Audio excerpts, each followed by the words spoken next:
Bismillahirrahmanirrahim. Assalamualaikum warahmatullahi wabarakatuh.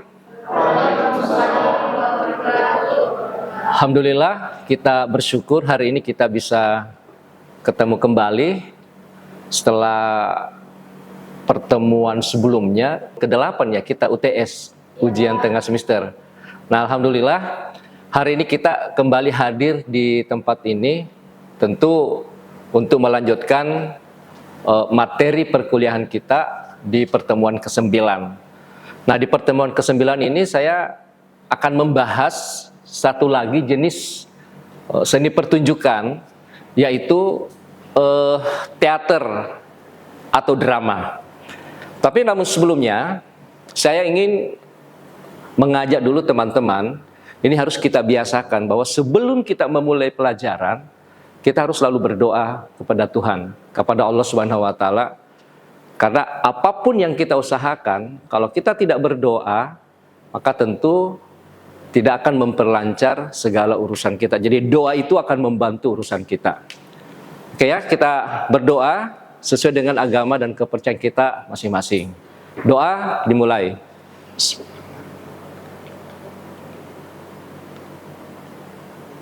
Apa kabar semua? Alhamdulillah.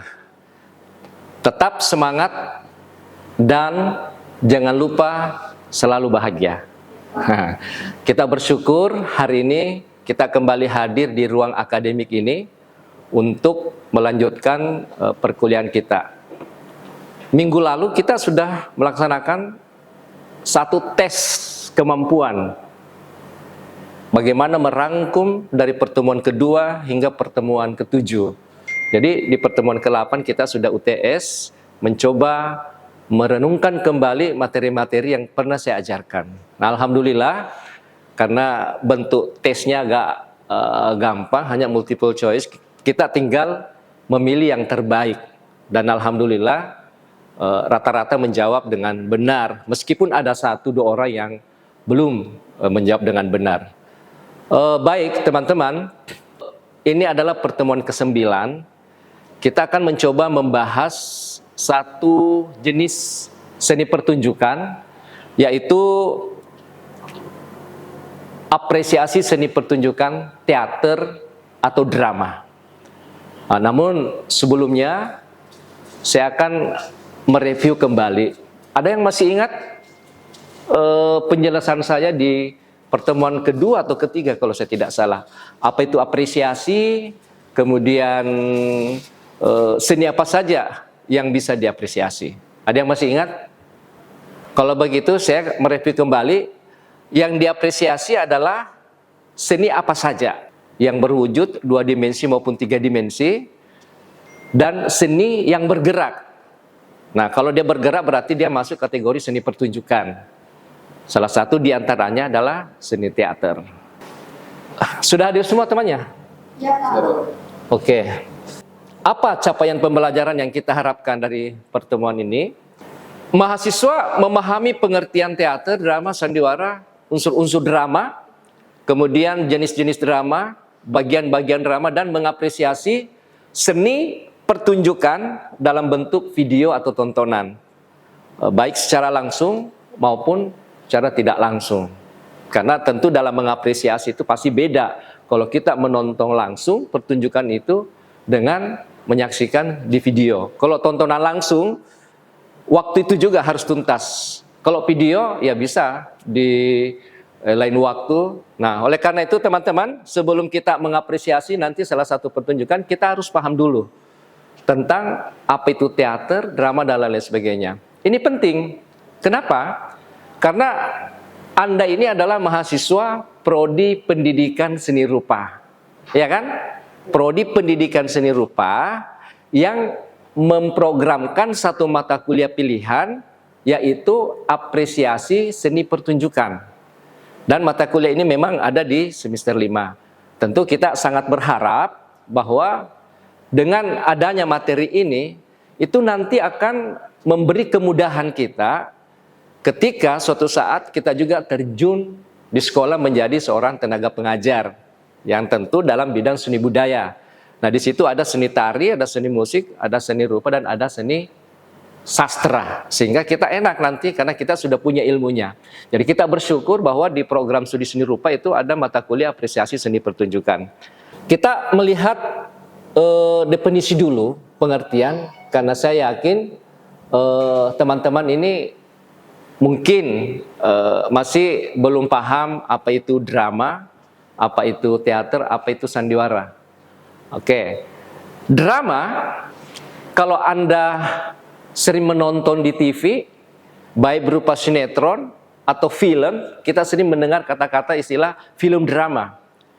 Drama itu berasal dari bahasa Yunani kuno, ya, bahasa Yunani kuno yang dari kata draomai, artinya bertindak, beraksi atau berbuat. Makanya kalau drama itu selalu ada kata-kata 3, 2, 1, action. Action itu yang membuat kita bergerak. Itu. Jadi drama adalah beraksi, bertindak, atau berbuat. Lalu apa itu teater? Nah, teater juga berasal dari bahasa Yunani kuno dari kata deatron. Deatron. Artinya apa? Ada yang tahu? Deatron. Takjub melihat, takjub memandang, atau gedung pertunjukan, atau tempat orang menyaksikan sebuah pertunjukan atau pagelaran. Makanya dulu kadang kita mendengar istilah yang disampaikan oleh teman-teman atau orang tua kita, ayo kita nonton teater. Sebenarnya kalau kita kaji makna, ayo kita nonton teater, berarti seolah-olah ayo kita nonton gedung pertunjukan. Kalau dari makna kata tadi bahwa teater itu salah satu definisinya adalah tempat orang menyaksikan sebuah pertunjukan. Tetapi kemudian kata teater, drama itu sudah melebur. Perbedaannya hanya sedikit. Perbedaannya hanya sedikit. Kalau drama biasanya dia terikat dengan karya sastra. Ya, jadi kalau belum ditampilkan belum bisa dikatakan pertunjukan drama. Tapi begitu ditampilkan maka dia masuk pertunjukan drama.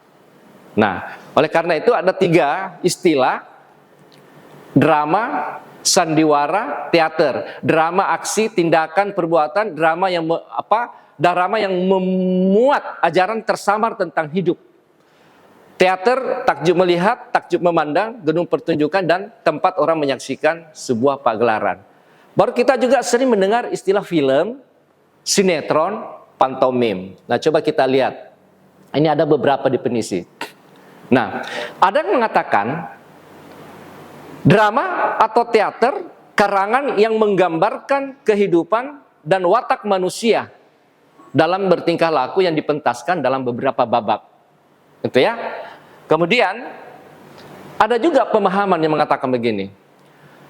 Teater atau drama adalah suatu ilmu pengetahuan yang secara sadar menggunakan tubuh. Ini tubuh. Menggunakan tubuh sebagai media utama. Untuk apa? Untuk menyatakan rasa dan karsanya yang berwujud seni. Jadi tubuh ini kalau dilibatkan dalam sebuah pertunjukan, kemudian ada unsur estetika di dalamnya, maka dia akan tampil dengan baik. Jadi tubuh yang di atas panggung tanpa ada nilai estetika, maka dia tidak akan menarik. Makanya kenapa kemudian kita sering mendengar ada aktor terbaik, artis terbaik, karena dia mampu tampil di atas panggung dengan gestur tubuh yang baik dan lain-lain sebagainya. Nah, itu ya, jadi tubuh ini sebagai media utama. Artinya, kalau tubuh sebagai media utama, tanpa gerak, tanpa musik, tanpa suara atau vokal, tanpa lighting, maka ada tontonan di situ. Coba perhatikan. Kalau misalnya saya hanya berdiri seperti ini, ini kan ada cerita ketika saya begini aja, ya kan? Karena ini tubuh sebagai media utama. Lalu gerak sebagai apa? Gerak sebagai unsur penunjang. Vokal atau suara sebagai unsur penunjang. Musik, instrumen sebagai unsur penunjang. Tata rupa, lighting, tata rias, kemudian properti, aksesoris. Itu adalah seni rupanya. Sehingga bisa dikatakan bahwa karya seni yang paling lengkap adalah karya seni drama atau teater. Karena di dalamnya menghimpun semua karya-karya seni. Ada tari, kemudian ada karya sastra, kemudian ada musik sebagai instrumennya, kemudian ada karya rupa dan lain-lain sebagainya. Nah, terus dalam bahasa Inggris distilahkan life presented in action. Hidup yang dilukiskan melalui gerak. Ingat ya? Jadi life presented, hidup yang dilukiskan melalui gerak. Jadi kalau kita anak seni rupa itu biasa melukis ya.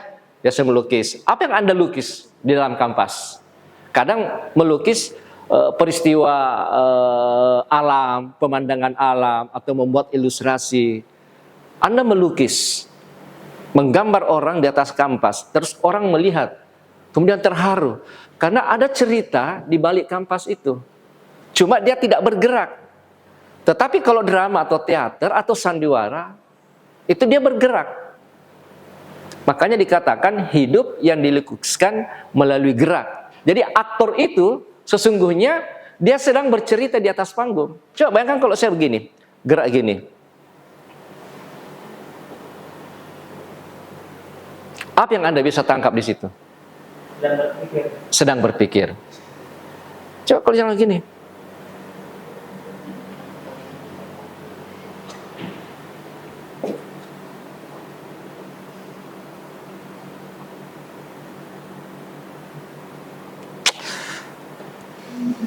Sedang apa itu? Sedang berpikir, tidak ada uang. Ada uang tapi tinggal selembar. Artinya bahwa tubuh ini ditunjang dengan gerak tadi, itu belum ada musiknya ya. Kalau ada musik itu enak sekali. Ya, baru ada tata riasnya dengan kostumnya dan lain-lain sebagainya. Nah itu, sehingga secara kesimpulan drama atau teater apa dah?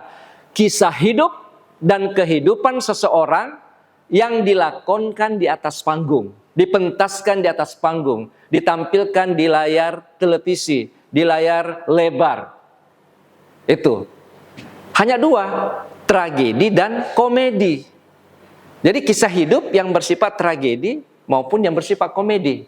Kalau Anda nonton film, nonton sinetron, ada dua kan? Kadang kita ketawa karena menonton adegan yang lucu. Terus sekarang kita bersedih karena menonton adegan yang tragis. Itulah dikatakan bahwa drama itu adalah mengisahkan kisah hidup seseorang di atas panggung atau di layar lebar atau di televisi, baik yang bersifat tragedi maupun bersifat komedi. Apa itu komedi? Siapa yang tahu? Komedi. Sering nonton stand up komedi? Apa itu? Lawakan tunggal, memberi hiburan-hiburan segar yang bersifat humoris. Nah itu. Kalau tragedi yang menyedihkan. Ya, contoh seorang anak kecil cari makan, kemudian melihat rumah kosong, masuk di kedapatan, lari, dikejar, ditusuk paku, nyebrang, ditabrak motor, kemudian dibawa ke rumah sakit, diamputasi kakinya, kemudian masuk di rumah sakit, tiba-tiba datang polisi, nangkap dia, diborgol, masuk penjara. Tragis kan? Ini adalah sebuah cerita yang sifatnya tragis, tragedi. Tetapi ada juga penggabungan tragedi komedi atau komedi tragedi. Kalau tragedi komedi berarti lebih banyak unsur tragisnya daripada komedinya. Kalau komedi tragedi lebih banyak unsur komedinya daripada unsur tragisnya. Oke, kita lanjut. Nah, ini ada teater. Proses pemilihan teks atau naskah, penafsiran, penggarapan atau pementasan dengan menggunakan tubuh sebagai media utama. Saya sudah jelaskan tadi bahwa tubuh ini menjadi media utama. Nah, yang kedua, ini ada contoh, nanti ini akan menjadi tugas kepada Anda semua. Ada satu contoh pertunjukan teater yang bisa Anda lihat di YouTube nanti dengan judul Anak-anak Kegelapan. Anak-anak Kegelapan, kemudian ditampilkan oleh Sanggar Satu Merah Panggung. Ini nanti akan menjadi tugas Anda ya. Tuh, mengapresiasi. Nah, ini ada film. Ternyata film juga itu adalah sebuah karya seni yang di dalamnya bisa terbagi. Ada film romantis, ada film drama, ada film action. Ini ada salah satu poster film Ketika Cinta Bertasbih. Ini diproduksi pada tahun 2008. Ini adalah drama yang sifatnya percintaan, tetapi dia membungkus nilai-nilai religi di dalamnya. Ya, ini salah satu bentuk media dakwah. Sutradara atau penulis naskah, kalau saya tidak salah Habibur Rahman El-Zarazi, itu bagaimana sebuah naskah sastra ya difilmkan menjadi sebuah media dakwah. Jadi ada drama yang ditampilkan di layar film dan unsur-unsur religinya sangat nampak. Artinya begini, menonton itu tidak hanya sekedar hiburan, tapi tontonan sekaligus tuntunan. Itu yang paling penting. Nah, dua, ada film Walking Dead. Nah, ini film yang kebetulan film ini juga bersifat drama, tapi dia drama horor.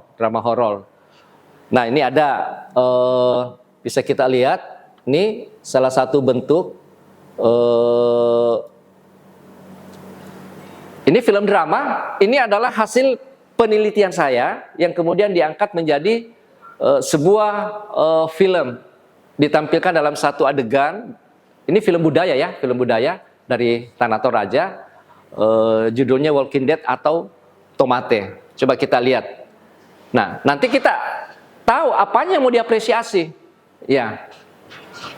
Jadi boneka tadi itu adalah masuk kategori pertunjukan teater boneka atau tahu-tahu. Kalau dalam istilah Bugis, tahu-tahu, wayang-wayang atau totem-totem. Jadi dia adalah pertunjukan teater.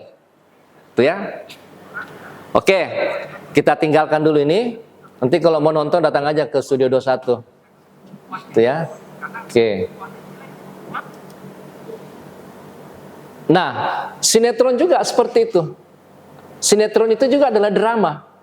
Karena di dalamnya bagaimana tubuh itu digunakan sebagai media utama untuk menyatakan rasa dan karsa. Gitu ya. Makanya di dalam permainan drama itu banyak hal yang harus kita apresiasi nanti, apakah keaktorannya dan lain-lain sebagainya. Itu. Mungkin ada mungkin yang mau bertanya, silakan. Saya, Pak. Oke, silakan. Siapa namanya? Saya lupa. Intan, Pak. Intan. Ya, Pak. Intan. Oke, silakan. Jadi pertanyaan saya kan tadi Bapak membahas tentang apresiasi pendidikan. Jadi pertanyaan saya, apa saja sih yang kita apresiasi di dalam teater? Oke, ini pertanyaan bagus. Ada yang mau lebih bagus? Nggak ada ya? Oke, nanti saya akan jelaskan. Ini kita harus paham dulu karena sekali lagi kita tidak punya basic tentang drama, tidak punya basic tentang teater, tidak punya basic tentang sandiwara. Sehingga saya harus jelaskan dulu apa itu teater. Nanti di bagian terakhir nanti akan ada apa saja yang akan diapresiasi di teater itu.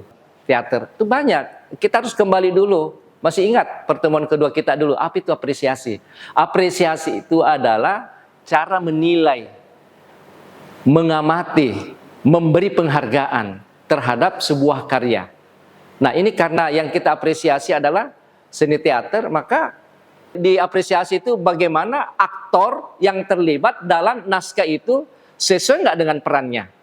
Itu. Kemudian naskah itu dianalisis dengan baik, bagaimana ceritanya, teater yang ditampilkan atau drama yang ditampilkan.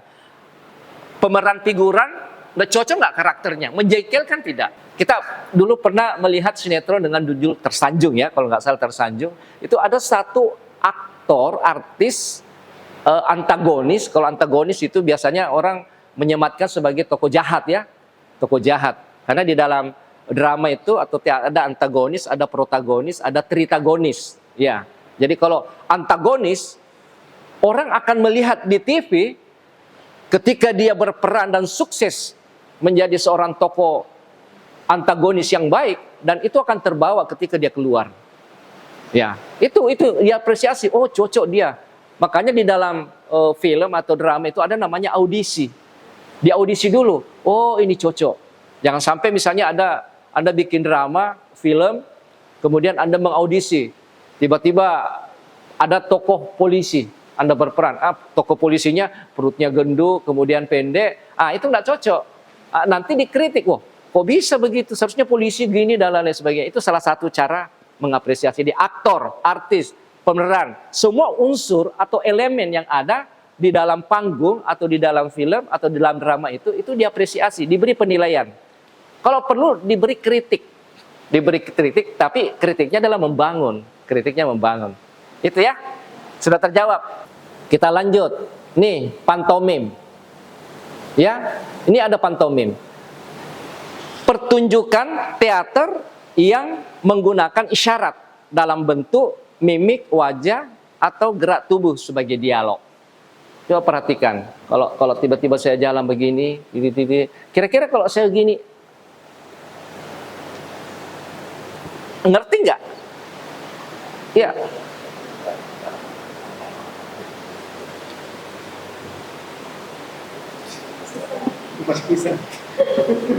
Apa itu?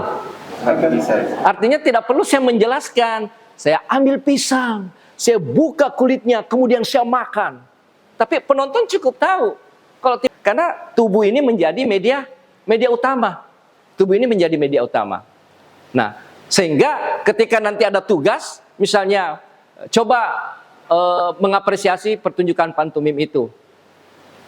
Ceritakan apa yang menjadi isu dari pantomim itu. Ya, dulu kita pernah lihat di TV ada seorang pantomimer dari Israel, dari Palestina. Dia buka bajunya, kemudian dia ambil pisau, baru dia jahit.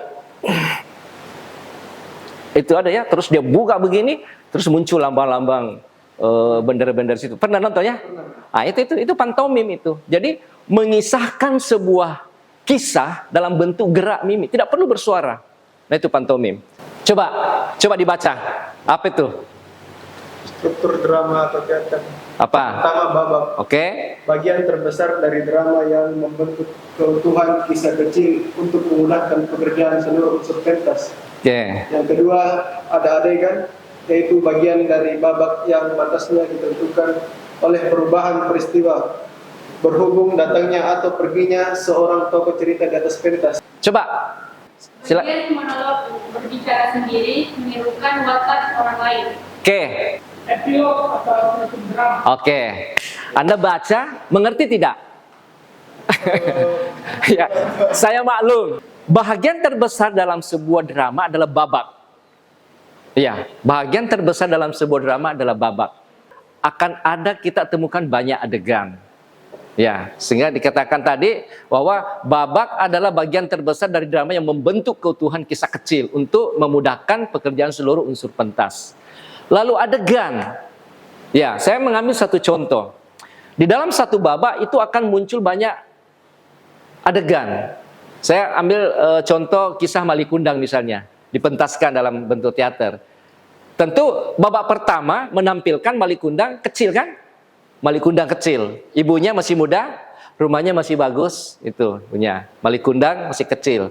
Dia duduk Malikundang. Ibunya ada di sana, ya kan? Terus Malikundang berdiri. Ini begitu dia bergerak sudah ada adegan, ya kan?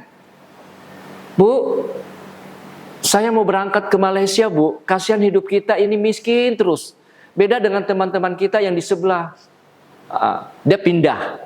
Terus ibunya berdiri, bangkit, kemudian ke jendela. Lalu berkata, Maling, ibu sudah tua, nak. Janganlah kau ke Malaysia. Siapa yang akan menemani ibu? Ya, dijawab oleh Malikundang. Ya. Oke, babak kedua, masuk ke babak kedua. Beberapa tahun kemudian. Tiba-tiba Malikundang datang. Apakah Malikundang kecil? Bukan. Sudah berganti peran. Malikundang datang. Dan adegannya apa? Ibunya muncul dengan jalan terbungkuk-bungkuk. Berarti sudah tua kan? Sudah tua. Iya. Terus melihat ke jendela. Suaranya masih muda atau tua? Pasti begitu. Oh, siapa kau? Saya Malikundang. Oh, kau anakku. Jadi berubah. Properti berubah tidak? Berubah. Rias berubah, karakter berubah. Itu yang diapresiasi semua itu. Makanya kalau kita menonton, masa ibunya Malikundang tidak berubah karakternya, masa muda terus? Itu. Nah, itulah tadi adegan. di babak pertama tadi menampilkan Balikundang kecil, di babak kedua menampilkan Balikundang besar, dan di situ terjadi beberapa adegan perpindahan antara tempat yang satu ke tempat yang lain. Nah, ada prolog. Prolog, narasi singkat dari cerita yang akan disampaikan. Jadi makanya biasanya ini MC, ya. Prolog itu dibaca singkat dan dibuat orang menjadi penasaran. Misalnya begini, cerita Maling Kundang. Cerita ini mengisahkan tentang seorang anak yang sangat kecil dan tinggal di sebuah gubuk. Siapa itu Maling Kundang? Mari kita saksikan. Begitu aja, singkat aja. Jangan Maling Kundang adalah sampai setengah jam dia bercerita di situ, nanti penontonnya pulang. Kenapa? Kan sudah ditahu Pak ceritanya. Itulah pentingnya prolog dibaca secara singkat, dan bagaimana prolog itu dibuat sebaik mungkin supaya penonton itu menjadi penasaran. Ya, apa yang terjadi selanjutnya? Mari kita saksikan. Nah, itu prolog. Lalu ada dialog. Dialog interaksi antara manusia satu dengan manusia yang lain. Ya, itu dialog. Dialog. Mau kemana?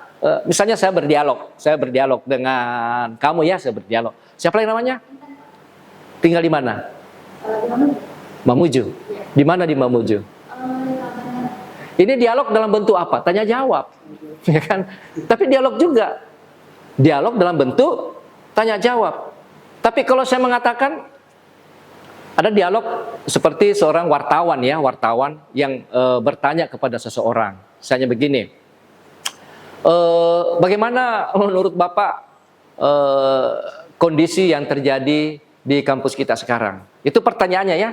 Dijawablah, oh menurut saya kondisi yang terjadi di kampus kita ini seperti ini. Dan saya melihat, pokoknya dia jelaskan panjang sekali. Ya, itu dialog juga. Tetapi di dalam teater, di dalam drama, dialog itu bisa panjang pertanyaan, bisa pendek jawaban, bisa pendek pertanyaan, panjang jawaban, bisa panjang pertanyaan, bisa panjang juga jawaban. Seperti itu. Saya mengisahkan misalnya duduk di teras, bapaknya minum kopi, ya, tiba-tiba Marni keluar. Tuh. Apa kata Marni? Pak, saya mau keluar dulu. Pertanyaannya apa? Pak, saya mau keluar dulu. Jawabannya panjang. Marni, ini kan jam 10 malam, nak. Kamu itu anak gadis. Kamu tidak takut? Hati-hati di jalan. Jangan lupa berdoa kalau keluar dari rumah. Ya, itu. Dibalik lagi dengan posisi yang sama duduk. Marni, ya. Marni, hati-hati di jalan. Ini sudah larut malam. Kamu mau kemana? Apa itu epilog? Penanda berakhirnya sebuah pertunjukan. Jadi ada dua penanda berakhirnya sebuah tontonan. Biasanya kalau kita nonton ya, kalau muncul nih semua pemainnya, oh, sudah mau habis itu. Atau tinggal satu pelakunya, berarti sudah mau habis. Itu epilog, penanda berakhirnya sebuah kisah. Oke. Nah, ini tadi sudah bahwa unsur-unsur drama, tubuh sebagai media utama, gerak sebagai unsur penunjang, kemudian dialog, suara sebagai unsur penunjang, musik, bunyi sebagai unsur penunjang, kemudian rupa sebagai unsur penunjang, ada lighting, panggung, rias, kostum, dan properti. Naskah atau skenario. Ya, jadi unsur-unsur teater, jadi unsur-unsur utamanya ini. Kalau tadi unsur-unsur drama, kalau ini unsur utama. Maksudnya unsur utama harus saling berkait. Satu diantaranya hilang, tidak jadi pertunjukan itu. Contoh, ada naskah, ada pemain, ada sutradara. Pasti jadi pertunjukan itu. Ya, tapi ada naskah, ada pemain, tidak ada sutradara. Jadi tidak. Kenapa? Tidak ada yang mengerahkan, tidak ada yang mengatur. Sekarang ada sutradara, ada naskah, tidak ada pemain. Jadi tidak. Oke, sekarang kita hadirkan pemain dengan sutradara, tapi tidak ada naskah. Tidak jadi juga ya. Makanya ini unsur utama. Dalam pertunjukan teater atau drama, naskah atau skenario harus ada. Kemudian pemain sebagai aktor, apakah pemain utama, pemain figuran, atau yang saya jelaskan tadi, antagonis, protagonis, dan tritagonis. kemudian ada sutradara, kemudian ada pentas. Ya, sudah jadi naskah, sudah ada aktor, tinggal apa? Pentas. Ya, kalau tidak pentas kan rugi. Ya. Ya, capek-capek jadi aktor, tidak pentas, rugi dong. Itu kan. Ya, kemudian ada properti, ada penataan dan lain sebagainya. Oke.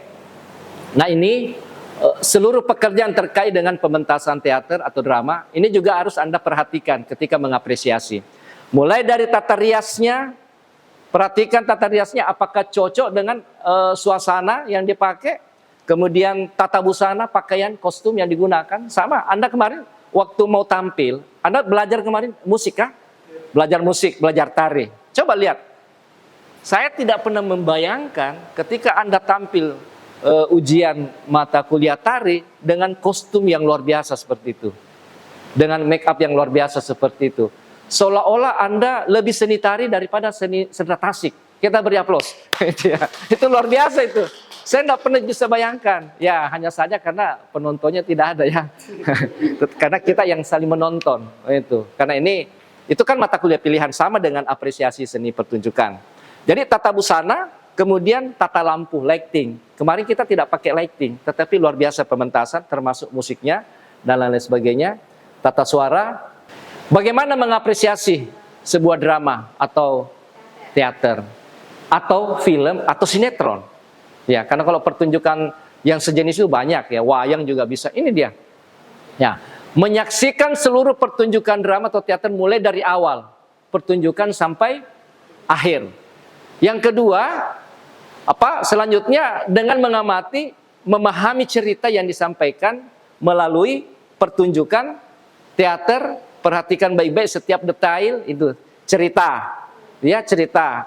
Kemudian karakter, kemudian alur cerita yang dibawakan oleh para aktor. Yang saya jelaskan tadi, cocok nggak tokoh yang memerankan karakter itu. Kemudian apresiasi juga bisa ditunjukkan dengan menghargai kualitas pertunjukan itu. Bahkan salah satu bentuk penghargaan kita mengapresiasi adalah ikut membeli tiket. Ya, jangan gratis-gratisan. Itu juga sebenarnya salah satu menghargai, karena mengapresiasi itu menghargai ya. Menghargai, membeli tiket, atau bahkan kalau perlu kita terlibat langsung bermain teater. Jadi kalau ada sanggar-sanggar seni dan lain sebagainya, ikut di situ belajar olah vokal, belajar olah tubuh, belajar olah sukma. Dan ini juga menjadi bekal ketika kita menjadi guru.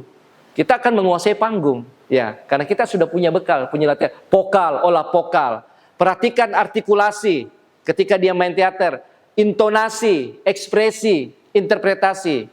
Apa itu mimik di dalam teater? Bahasa dari wajah ya. Apa itu intonasi, tekanan, tinggi rendahnya suara. Ya. Kemudian apa artikulasi itu apa? Artikulasi dalam teater. Ya, kadang kita mendengar teman mengatakan terang mau kok deh. Dalam teater tidak boleh mengatakan terang mau kok. Harus terus terang. Ya. Makanya di atas panggung teater itu atau drama ada istilah wajar dan tidak wajar. Iya. Di atas panggung wajar kita mengatakan, "Mira, aku betul-betul mencintaimu." Kenapa? Karena kita berdialog dengan penonton. Suara kita harus didengar oleh penonton. Ya, itu wajar di atas panggung. Tapi tidak wajar kalau di luar panggung mengatakan, "Mira, aku betul-betul mencintaimu." Cara gila ini. Itu. Tetapi di atas panggung tidak wajar kita mengatakan, "Mira, aku betul-betul mencintaimu." Kenapa tidak wajar? Tidak didengar oleh penonton yang sudah beli tiket, duduk paling belakang. Terus Anda sebagai aktor ngomongnya, "Mira, aku betul-betul mencintaimu."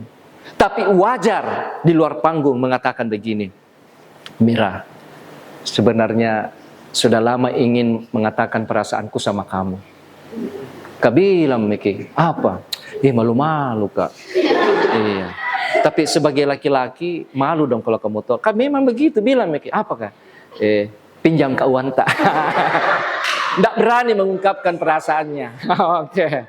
Nah itu wajar ya di luar panggung. Tapi di atas panggung memang vokal, tubuh juga harus menjadi hal yang sangat penting di dalam berteater. Nah ini contoh-contoh.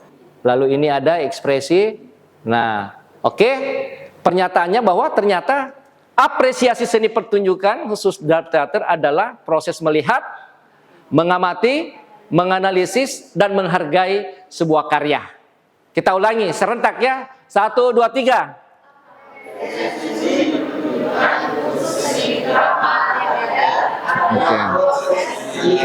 Oke.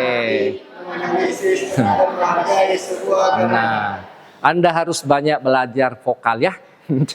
Semangat. Nah, tugas yang akan saya berikan kepada Anda adalah mengapresiasi satu bentuk pertunjukan teater aja ya, teater. Ya, cara pandang yang berbeda dalam mengapresiasi sebuah pertunjukan teater. Nanti cari di YouTube ya, cari di YouTube, buka linknya dengan judul Anak-anak Kegelapan.